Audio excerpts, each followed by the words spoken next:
put $100 in a drawer in 2010. You take it out in 2025. Same bill, same face, same number printed on it, but it buys less now than it did then. Nothing happened to the money itself. So what changed? Most people think prices went up, but what actually happened is the money lost ground. The system wasn't breaking. It was working exactly as designed. Inflation isn't prices misbehaving, it's the currency itself being diluted. Slowly, predictably, by design. The money you hold represents a claim on goods and services.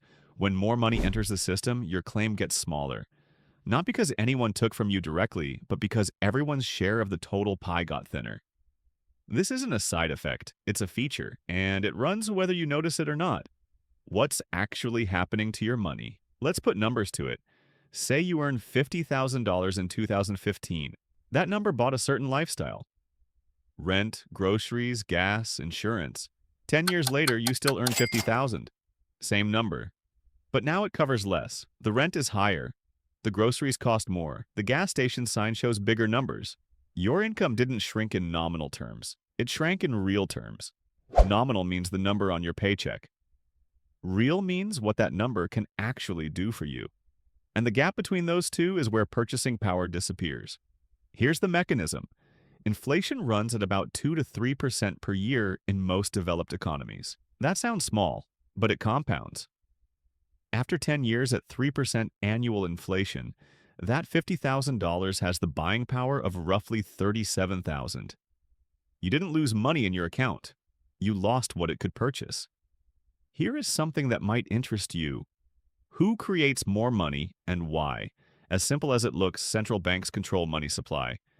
When they want to stimulate the economy, they increase the amount of money in circulation. They do this through several tools: lowering interest rates, buying government bonds, expanding credit availability. Each method puts more currency into the system. More money chasing the same amount of goods creates price pressure. If there are $100 in an economy and 10 apples, each apple costs $10. If the money supply doubles to $200 but there are still 10 apples, each apple now costs $20. The apple didn't change. The denominator did. Central banks do this intentionally. The goal is to encourage spending and investment rather than hoarding cash. If money slowly loses value, people are incentivized to deploy it, buy things, invest it, lend it, keep it moving through the economy. From the central bank's perspective, this prevents deflation, which can freeze economic activity entirely. Who benefits from this system? Debtors benefit from inflation. If you borrow $100,000 today and inflation runs at 3% annually, the real value of what you owe shrinks over time. You pay back the same nominal amount, but in dollars that are worth less. This is why governments with large debts often tolerate moderate inflation. It erodes the real burden of what they owe. Asset owners benefit. Real estate, stocks, commodities. These tend to rise in nominal price as currency value falls. If you own a house worth $300,000 and inflation runs hot for a decade, the house might be worth $500,000. The house didn't fundamentally change. The measuring stick did. Your wealth didn't grow in real terms as much as it appears, but it protected you from currency erosion. Borrowers with fixed-rate debt benefit. If you locked in a mortgage at 3% interest in 2015 and inflation runs at 4%, your debt is effectively shrinking in real terms. You're paying it back with money that's worth less than when you borrowed it. Cash sitting in a checking account or under a mattress loses purchasing power every year. A savings account earning 1% interest while inflation runs at 3% is a guaranteed loss in real terms. The account balance might grow nominally, but its real value declines. Fixed income earners lose. Retirees on pensions. Workers whose wages don't keep pace. Social Security recipients waiting for cost of living adjustments that lag actual price increases. Their income is a fixed number, but the prices they face are not. Every year without adjustment, they fall further behind. People holding cash equivalents lose. Bonds that pay fixed interest. Money market funds, treasury bills in low-rate environments. Anything that doesn't adjust with inflation is quietly losing ground. Inflation's damage isn't linear, it's exponential. In year 1, 3% inflation takes 3 cents from every dollar. Barely noticeable. But by year 10, it's taken 26%. By year 20, it's taken 45%. The longer the time horizon, the more purchasing power evaporates. This is why retirement planning is so sensitive to inflation assumptions. A retirement fund that looks sufficient today might fall short in 30 years if inflation averages even 0.5% higher than expected. $1 million today is not $1 million in 2050.